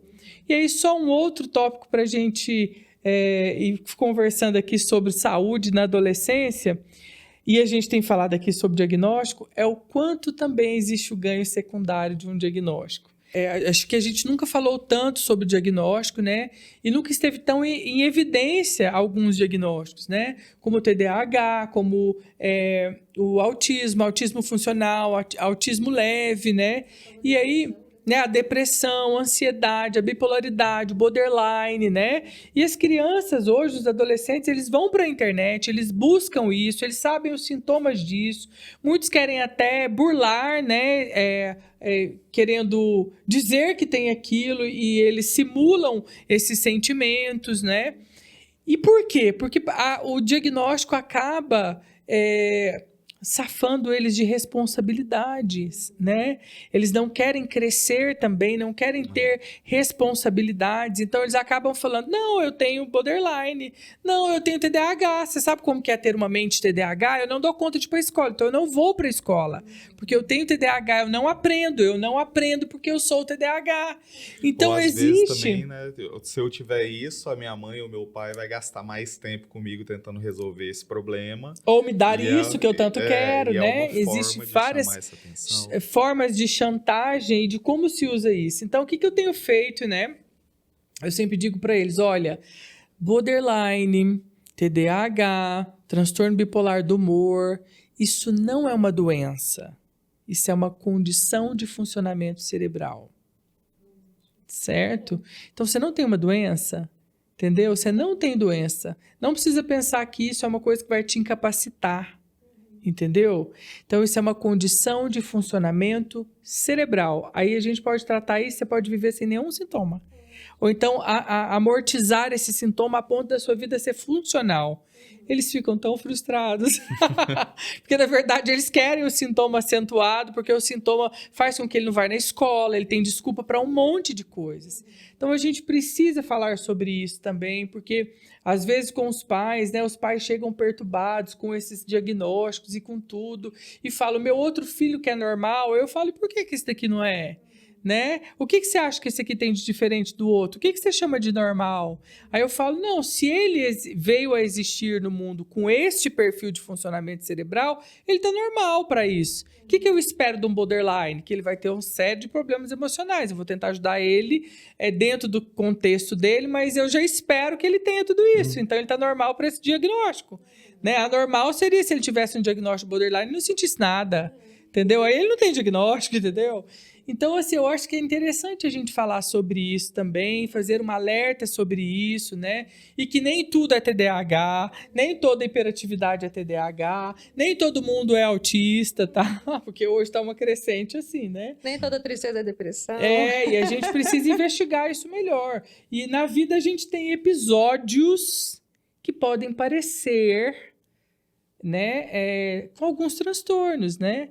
A pessoa pode fazer um episódio de um autismo psicogênico, né? Uma dor emocional, pode você ter dificuldades relacionais, você se fechar dentro do seu quarto, ter dificuldades para relacionar e tudo.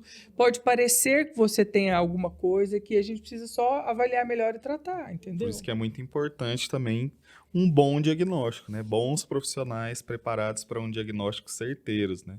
Porque o que existe também de gente que elenca ali 3, 4 sintomas e já fecha um diagnóstico sem perceber a figura maior, né? O que está por trás. Só para a gente fechar, que não tem que falar, você acabou de mencionar uma coisa importante. Diagnóstico não se faz apenas com sintomas. Exato. Sintomas faz parte da gente perceber o funcionamento desse cérebro, mas é bom a gente perceber contexto, impacto disso e perceber um monte de outras coisas. Então, não é porque você lê lá no Google, né? Porque hoje eu recebo adolescentes assim, eles já sentam diante de mim e falam, eu pergunto, o que trouxe você aqui? Eu sou borderline. Quem te deu esse diagnóstico? Não, eu li na internet, tenho tudo, entendeu? Né? Então, assim, não é assim. Então, a gente precisa de prestar atenção nesses aspectos também. Com certeza. Então, caminhando aqui com a nossa conversa, né? A gente chegando agora numa fase adulta, né? A gente já falou bastante sobre, né, essa comunicação de um diagnóstico, seja de uma lesão encefálica e o que resta de sequela, ou uma demência, né? Mas chegando também na fase do idoso, né? Porque o próprio... a sua experiência com o idoso também, né? O próprio envelhecer traz consigo as suas demandas, que cuidados são mais importantes para essa fase da vida, né? O que a gente precisa ter, enxergar, claro, o que é um declínio cognitivo esperado, né? Dessa atrofia cerebral que vai acontecendo ao longo dos anos, mas o que é patológico e como lidar com isso, e essa rede de apoio que a família ao redor também, só para a gente fechar esse ao longo da vida que a gente propôs aqui. Gente, que paixão eu estou descobrindo trabalhar com idoso, né? Elas sempre saem, eu falo elas porque são duas que eu atendo de quarta-feira, mas elas falam assim, obrigada pela paciência que você teve comigo, porque é perceptível a dificuldade, né? E eu digo, eu estou aprendendo tanto com a senhora aqui que eu tenho que te agradecer, né? Mas, assim, independente disso, eu tenho refletido muito sobre o processo de envelhecimento, eu tenho alertado muitos que estão próximos de mim sobre como você está cuidando do seu envelhecer. Então, que seja uma comida que entra, eu fico, você já pensou como vai ser isso depois? Um remédio que se toma, né? Porque eu tenho percebido isso vivendo com eles, há esses 8 anos, assim, que eu tenho me dedicado a essa fase da vida. A gente pensa assim, com essa questão de longevidade, nós vamos viver assim uns 90 até 100 anos, né, pelas questões da própria medicina, e a gente tem que trabalhar para que a gente tenha uma terceira idade, uma vida lá na frente saudável. Então, assim, eu tenho pensado muito nisso hoje. Quando você pergunta a questão de como é o idoso, assim, eu vejo como a maior perda do idoso, independente de qualquer patologia, é a perda da autonomia. Sim. Eu acho que é a maior perda. Então, eu posso até ficar cego, mas eu quero ser independente, eu quero continuar fazendo o que eu fazia. Então, pode ser que seja uma senhorinha que nunca saiu de casa, que quem fazia todas as compras era os filhos e marido, mas eu perdi o fazer comida, ou eu ir até o banheiro. A perda da autonomia é, para mim, de uma forma visível, assim, a maior perda que nós podemos ter. Né? Eu acho que em qualquer lugar, em qualquer momento da vida, né, Ercílio? Mas, assim, como eu tenho trabalhado com a neuropsicologia e tenho feito esses diagnósticos de demência, eu tenho sentido a dor de quando eles percebem que estão ficando esquecidos. Tem alguns que nem gostam de falar Alzheimer, eles falam aquele alemão, sabe? Assim, para não falar de como fala câncer, aquela doença, né? Então, assim, eu percebo que há uma dificuldade da dor de você me dar esse diagnóstico aí, né? Então, assim, é sofrido. Com a família, também entra, algumas vezes, num processo de negação. Não, isso aí ela consegue, só não está conseguindo agora. Ou ele não está conseguindo fazer, mas vai conseguir. Então, assim, a gente tem que dar um suporte. Quando você fala o que é normal, não se espera que o idoso tenha um esquecimento, né? Hoje em dia, é esperado que a gente envelheça a caduquice, que a gente chamava antes, né? Isso aí eram nomes que se davam para quem não tinha um diagnóstico ou formas de fazer esse diagnóstico de demência. Mas é natural que nós possamos envelhecer com alguma dificuldade, como é para andar. Então, assim, eu vou andar mais lento, mas continuar andando. Então, esse cognitivo só se perde quando há um diagnóstico demencial. Então, assim, pode ser um transtorno cognitivo leve que vai desenvolver uma demência, sim, mas, assim, espera-se que o idoso, ele vá até o final da vida lúcido, né? Conseguindo gravar lúcida. as coisas que se falam, conseguindo entender as coisas que se falam. Quando isso não acontece, tem uma patologia por detrás. É uma patologia por detrás, né? E é tão legal, assim, eu tô lembrando de uma coisa que aconteceu, assim, quando minha primeira aula da faculdade, eu acho que a gente nunca estava preparado para o que aquela professora propôs, sabe? Eu lembro que foi tão chocante que eu fiquei 2 dias, assim, pensando se eu queria fazer psicologia, sabe? Porque, embora era tudo que eu amava, assim, mas você vai para a faculdade com uma expectativa tão maravilhosa, né, para aprender como é que vai ser.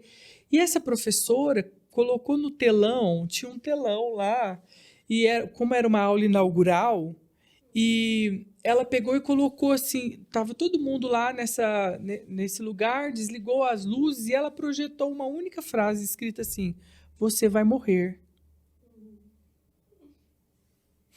Gente, que recepção que é essa? Tipo assim, né? O que era aquilo? Assim, todo mundo com expectativa, seja bem-vindo, a gente vai aprender isso, aquilo. Ela projetou, você vai morrer.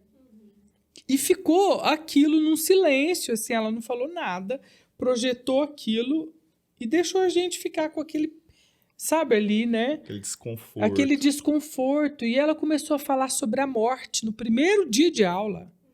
Sabe, alertando a gente sobre como é viver e fazer psicologia. Uma das coisas, né, quem estuda a parte de psicossomática sabe do tanto dos adoecimentos que estão por trás né, o que tem por trás são cargas emocionais não trabalhadas, né?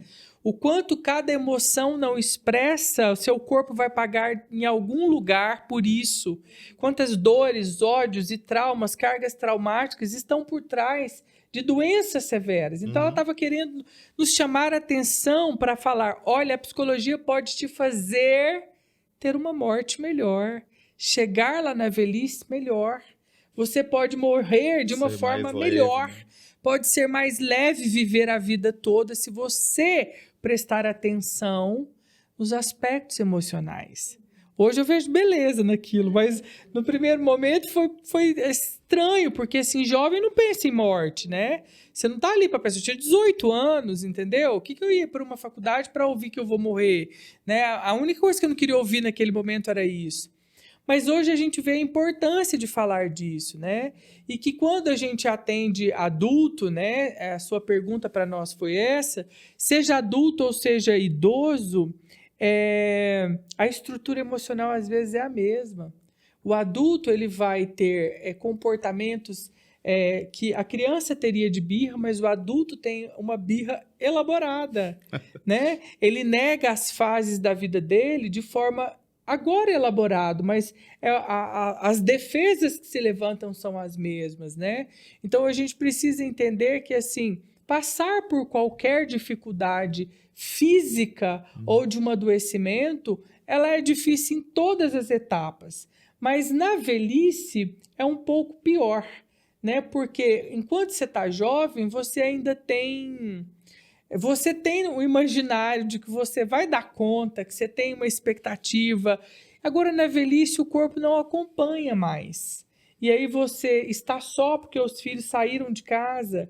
E aí você tem aquele medo de virar um peso para os filhos, porque agora ele tem que te levar, ele que tem que te fazer as coisas por você. Então, essa perda da autonomia, junto com o adoecimento, é uma experiência muito sofrida e muito triste, né, para o idoso.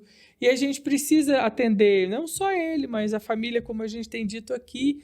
Mas eu acho que é possível fazê-los enxergar a vida de uma outra forma e tentar aproveitar esse tempo, né? Sim. Também, porque eu acho que é uma coisa que a gente tem que fazer com eles, né, Keila? Tipo assim, eu lembro de uma vez que eu fui levar meu pai, falecido recentemente, meu pai teve AVCs e ficou limitado, né?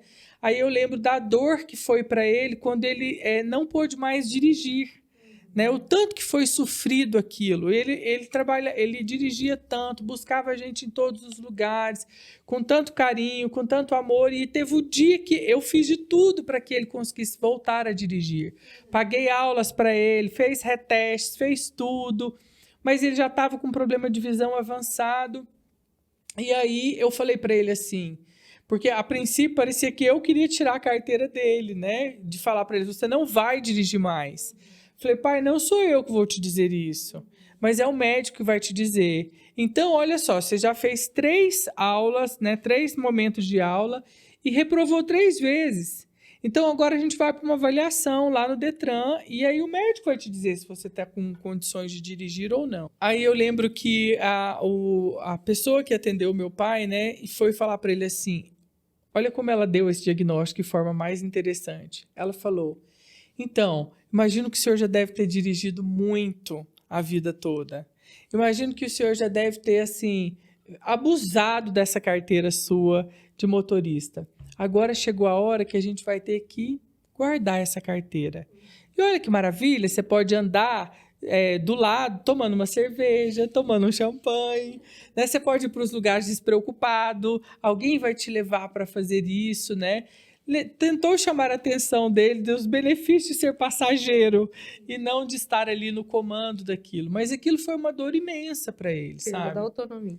A perda da autonomia. Então, assim, é de fato uma das coisas mais difíceis, mas que existem outras maneiras da gente tentar fazê-los enxergar essa etapa da vida. É isso, só como último tópico, antes da gente encerrar então, né? Depois que a gente passa por toda a vida, vem, de fato, né? Como a gente já citou algumas vezes, a morte e o morrer e cuidados paliativos, né? Muitas vezes a gente quer tanto a cura, quer tanto buscar, né, a melhora do paciente a todo custo e, na verdade, principalmente nessa última etapa, né? Tô chegando na linha de chegada da vida, como vocês consideram que é a melhor forma, né, de sei lá, proporcionar aí essa dignidade no final da vida, de apresentar essa linha de chegada para esse paciente? Imagino que vocês já tiveram várias experiências nesse sentido, tanto no hospital ou atendendo no consultório de vocês. Como é isso? Como é esse cuidado que é tão importante porque garante a qualidade de vida ali no final da vida e é meio que uma despedida mesmo, né? E eu imagino que seja carregado de emoções principalmente para pacientes que já estão com vocês há um longo tempo, né? Como é isso?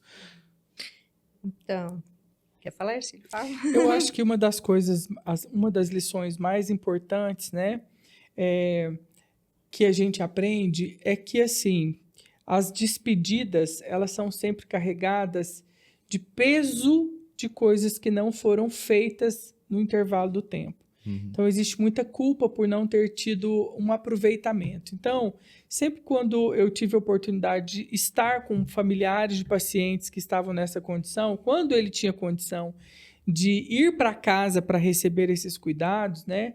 É o momento, então, de você acertar as contas com esse passado, né? De alguma forma, perdoar, de alguma forma, rever pessoas e, de alguma forma, ter esses últimos momentos fazendo as coisas que eram, de alguma forma, prazerosa, né?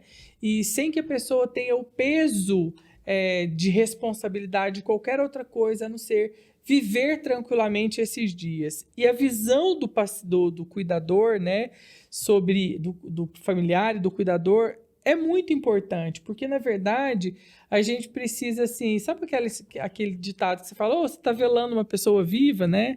Porque, às vezes, a pessoa está ali toda debilitada, mas ela ainda está ali, né? E o cuidado que a gente deve ter para falar das coisas perto desse indivíduo, né? De tentar proporcionar para ele as coisas com mais leveza, sabe? Então, são coisas que a gente precisa ouvir melhor o familiar e tentar ajudar ele nessa dinâmica aí para proporcionar aquilo que é melhor. Afinal de contas, é o que você acabou de dizer. Não é o fim, é uma linha de chegada. Nós vivemos para chegar nesse momento onde teremos uma vida eterna, para aqueles que acreditam. Eu acredito, mas... Eu tenho falado isso, assim, com a questão da pandemia, esse é um assunto muito frequente. Muito. Eu costumo dividir assim, tem antes de Cristo, depois de Cristo, tem antes da pandemia, depois da pandemia. pandemia. Porque não há paciente que fala, olha, antes da pandemia, minha vida é assim, depois da pandemia, antes de eu ter Covid, depois que eu tive... Então, assim, eu divido, assim, são traumas e traumas, de perdas, de adoecimento, Sim. de medo, de transtornos que apareceram. Então, existem esses dois momentos. Então, a morte é um assunto que sempre eu estou trabalhando no consultório. Quinta-feira mesmo, lá no hospital, tem, assim, grupos de mulheres, né, e um grupo de homens.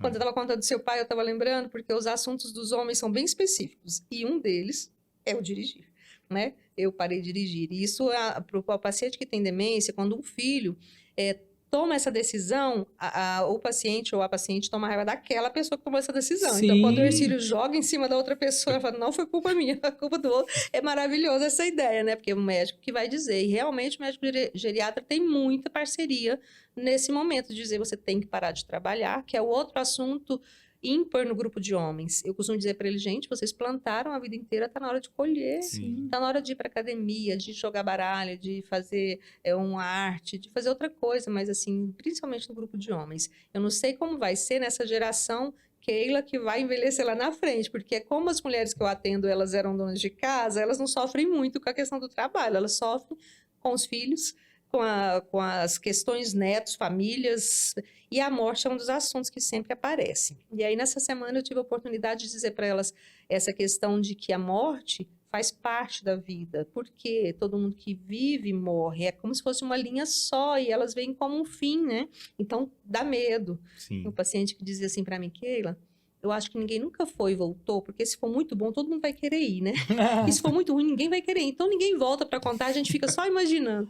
Então, assim, eu tento passar essa visão e essa questão, Ercílio, que você disse muito bem, de que sempre a pessoa está viva dentro da gente, né?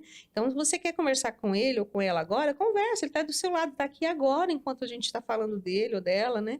Então, assim, a perda de muitos entes queridos sempre é trazida no grupo de mulheres, frequentemente.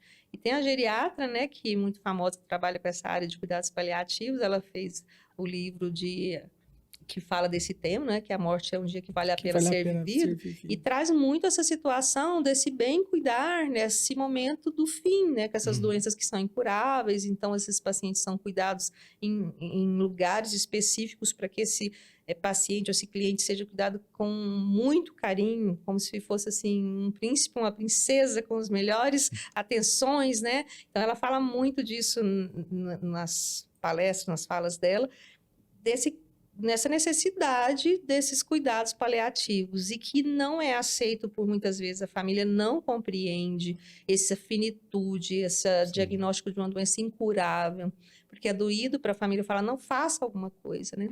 E a gente tem que entrar muito porque a família acaba com a questão do prolongar a vida do paciente, fazendo os procedimentos invasivos e que para a equipe médica já está claro que aquilo só vai prolongar a dor do paciente, né? E acaba prolongando também a dor da família.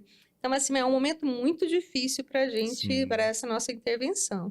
Porque fica parecendo que a gente está colaborando para que o paciente vá logo, né? E a gente tem que trabalhar essa família para entender, olha, chegou o fim, é um momento de despedida, né? Um momento agora de acolher e entender esse papel que essa pessoa teve na sua vida durante esse tempo.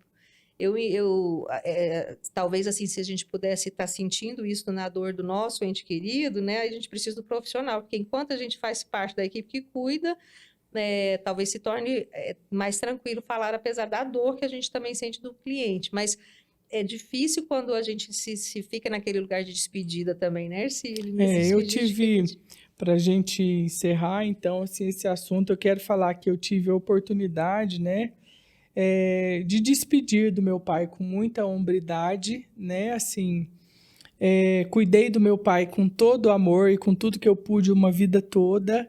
E quando meu pai esteve na UTI por 19 dias,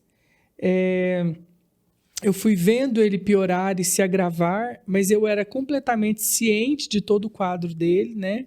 De tudo que estava acontecendo. E aí é uma dica para você que tem um familiar que está em quadro de UTI, vá visitá-lo, diga para ele o quanto você ama, diga coisas no ouvido deles, cante para eles escutam sim, eles têm percepção de espírito de quem está ali, né, cuidando deles. Eu ia lá, lavava a cabeça do meu pai, eu ia lá, cuidava, fazia tudo por ele ali. E quando meu pai se foi, eu lembro que o médico ficou me esperando, né? Nos ligou para a gente ir lá e o médico estava tão sensibilizado e disse assim, eu não queria te dar essa notícia porque eu não queria ser lembrado por você como alguém que não conseguiu salvar seu pai.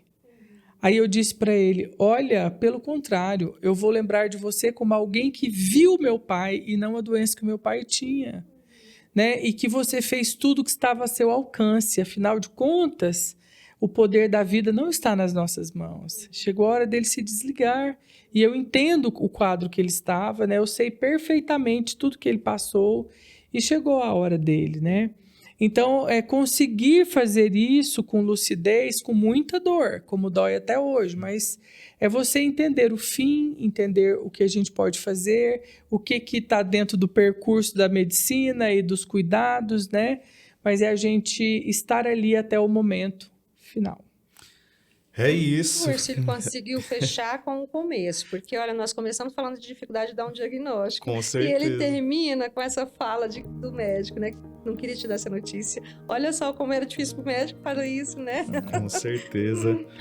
É isso, esse foi esse episódio, né? A gente falou aqui de várias coisas sobre os cuidados, sobre os cuidadores ao longo da vida, né? Sobre o que é necessário em cada estágio e cada tipo de quadro clínico. Foi uma conversa muito rica. Muito obrigado, Keila, por nos presentear aqui com a sua presença. Obrigado, professor.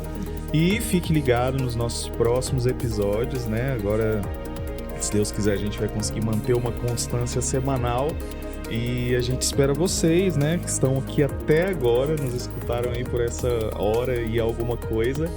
Muito obrigado, nós esperamos vocês no próximo episódio do Hub Neurônios. Obrigada.